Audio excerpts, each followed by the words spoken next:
उपायुक्त विश्राम कुमार मीणा ने कहा कि ट्रैफिक नियमों की सख्ती से पालना करवाने के लिए पुलिस प्रशासन दिन रात मुस्तैदी के साथ कार्य कर रहा है, जिसके फलस्वरूप पुलिस ने जुलाई 2025 में कुल 22,010 चालान किए गए और इसके तहत 5,50,91,900 रुपये का जुर्माना भी किया गया।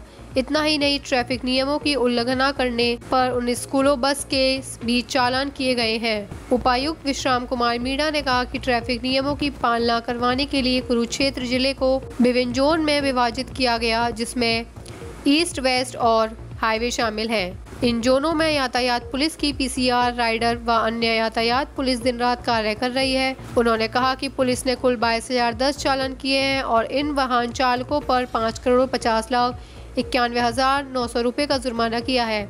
इन चालान में हेलमेट, सीट बेल्ट और अन्य तरह के चालान शामिल हैं।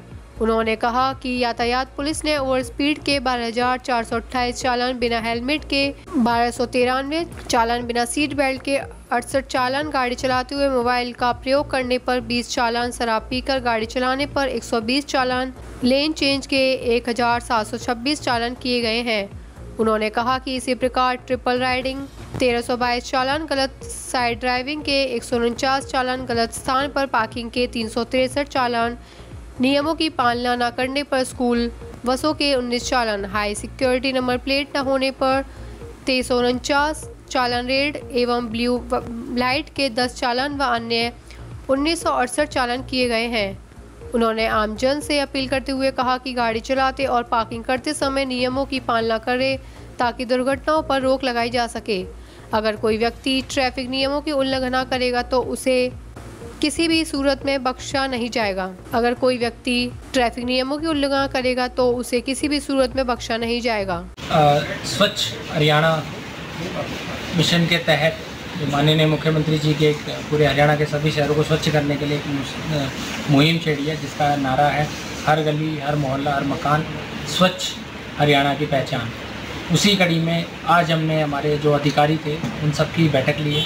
हमने जो म्यूनसिपल काउंसिल थाने सर है उसके 32 के 32 वार्ड में सीनियर ऑफिसर की ड्यूटी और हर वार्ड वाइज एक अधिकारी की ड्यूटी लगाई है। साथ ही उनके साथ वार्ड काउंसलर का भी नंबर साझा किया है और ये अधिकारी सुबह शाम जब भी ऑफिस के बाद या जब भी उनको समय के हिसाब से वो विजिट भी करेंगे। लोगों को उनका ध्येय है वो जागरूकता रहेगा। सबसे पहले तो इस मिशन के प्रति लोगों से अपील भी रहेगी कि आप इधर उधर कचरा ना फैलें, नियर बाई डस्टबिन है उसमें फैलें, अगर डस्टबिन नहीं है तो आप रख लें, जब हमारी डोर टू डोर गाड़ी आती है तो उसमें पुट करें। तो ये शुरू का जो लगभग 2 हफ्ते के करीब, हम ये 11 हफ्ते का मिशन है। 24 अगस्त को माननीय मुख्यमंत्री जी ने ये गीता ज्ञान संस्थान से कुरुक्षेत्र से ही ये शुरू किया था और 7 नवंबर तक चलेगा। तो शुरू के 2 वीक में हम जो मोबिलाइजेशन है, चाहे नागरिकों के जागरूकता का है, चाहे अधिकारियों की बैठक का है, वो कार्यशैली में आज हमने ये बैठक करी थी। मीडिया के छायाकार बंधुओं से भी आज बैठक हुई, उनका भी सहयोग, उन्होंने बड़े अच्छे सुझाव यहाँ दिए, 8-10 सुझाव दिए जो कि मैंने नोट डाउन किए हैं। तो इस तरह से जो स्वच्छ कुरुक्षेत्र, और हमने इसको मेरा कुरुक्षेत्र मेरा अभिमान, हमारा गर्व होगा कि कुरुक्षेत्र नंबर 1 आएगा स्वच्छता में और हम इसको करके रहेंगे। तो इसी कड़ी में आज ये बैठकें हुई हैं। सुबह शाम हमारे अधिकारी विजिट भी कर रहे हैं। हमने एक डेडिकेटेड व्हाट्सएप ग्रुप बनाया, उसमें भी सजेशन फीडबैक आ रहे हैं।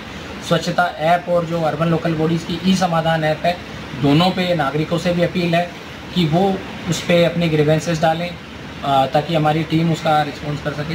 साथ ही जो आवारा पशु हैं, चाहे गड्ढों की रिपेयर है, चाहे स्ट्रीट लाइट की समस्याएं हैं, जो पत्रकार बंधुओं ने भी बताई, और हमारी इससे पहले जिला रोड सेफ्टी बैठक जो मासिक बैठक हुई थी उसमें भी ये विषय आए थे, उन पे भी हमने चर्चा जो है आज करी है। साथ ही जो हमारा ज़िले का प्रवेश द्वार है, चाहे वो गीता द्वार, पीपली चौक जिसको बोलते हैं, और जो हमारा केडीबी रोड का जो द्वार है, इनके विषय में भी आज रोड सेफ्टी में बात हुई और पत्रकार वार्ता में भी ये बात हुई कि उसका डिज़ाइन एक बार करवाया जाए रोड सेफ्टी पर्सपेक्टिव से, और उसको उस तरह से बनाया जाए कि ना वहाँ जाम लगे, ना वहाँ पे जो पैदल ऑटो पकड़ के जाने वाले उसको दिक्कत हो, ना बेतरतीब तरीके से ऑटो और बसेस वहाँ पे खड़ी हो। और सबसे पहला काम उसमें दुर्घटना बचाना है। दूसरा है क्योंकि हमारे शहर का प्रवेश द्वार है, वहाँ चाहे साफ़ सफाई की बात हो, चाहे वहाँ पे एक ब्रांड लुक की बात हो, दोनों विषय पे हमने काम किया। आज एक परिकल्पना कर ली है। विश्राम सर, कोई साथ ही जो ब्रह्म सरोवर के पास हमारा जो सेकेंडरी पॉइंट है, जो कई सालों से और कई जगह से जो शहर का विषय, वो भी निरीक्षण मैंने खुद अधिकारियों के साथ कर लिया है।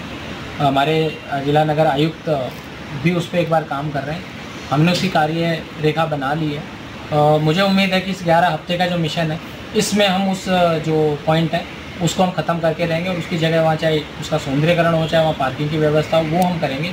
और जो नया पॉइंट है वो नई जगह निर्धारित करेंगे, जिसमें ना हमारा जो क्योंकि इमीडिएट उसमें करने के लिए हमें एक अल्टरनेट साइट चाहिए, तो हम सारे वैकल्पिक जो हमारे पास ऑप्शंस हैं उन पे काम कर रहे हैं। बट ये इस 11 हफ्ते के मिशन में एक सबसे बड़ा जो लक्ष्य है वो रहेगा ब्रह्म सरोवर के जो गार्बेज वल्नरेबल पॉइंट है उसको ख़त्म करना। सर, कोई हेल्पलाइन नंबर भी जारी किया जाएगा पब्लिक के लिए? इसमें जैसा मैं आपको बताऊंगा कि 2 ऐप जो है वो बनी हुई हैं। एक भारत सरकार की जो मिनिस्ट्री ऑफ हाउसिंग है, शहरी निकाय मंत्रालय जो है, उनकी स्वच्छता ऐप है। कोई भी नागरिक उसको इंस्टॉल कर सकता है अपना मोबाइल और OTP एंटर करके, और उसमें अपनी फ़ोटो जहाँ पे वो ग्रीवेंस है वो डाल सकता है। उसमें कई विषयों पे, ना केवल कचरे पे, लेकिन वो चाहे सीवर की समस्या हो बाकी पे भी डाल सकता है। और दूसरी है ई समाधान जो ऐप है, वो हमारे जो हरियाणा शहरी निकाय विभाग है उनकी ऐप है। दोनों ऐप में से कोई से पे भी वो डाल सकता है। साथ ही हमारे जो अधिकारियों की ड्यूटी है, जो नियर बाय अधिकारी है, उसको भी वो डाल सकते हैं। हम एक डेडिकेटेड फ़ोन नंबर भी अभी कुछ दिन में एक लॉन्च करेंगे आपके माध्यम से, जिससे आमजन उस पर भी व्हाट्सएप कर सकता है जो ऐप नहीं चला सकता या नहीं चलाना चाहता। तो ये एक प्रक्रिया रहेगी। अभी हमारा इस हफ्ते में जो म्यूनसिपल काउंसिल है वो अपनी मशीनरी को, अपना जो रिस्पॉन्स सिस्टम है उसको सुधारने की वो प्रक्रिया में काम कर रहे हैं। तो ये जो नागरिक है, नागरिकों से मेरी अपील रहेगी आप सभी के माध्यम से कि आप लोगों का सहयोग अपेक्षित है। और मेरा कुरुक्षेत्र मेरा अभिमान तभी सफल है जब नागरिक साथ, और मुझे पूरी उम्मीद है कि कुरुक्षेत्र की जो जनता है वो बढ़ चढ़ कर इसमें हिस्सा लेगी और हम कुरुक्षेत्र न केवल हरियाणा में नंबर 1 बनेगा, पर भारतवर्ष में भी जो स्वच्छ सर्वेक्षण होता है उसमें अपना अगले सर्वेक्षण में नाम दर्ज कराएगा। ठीक है।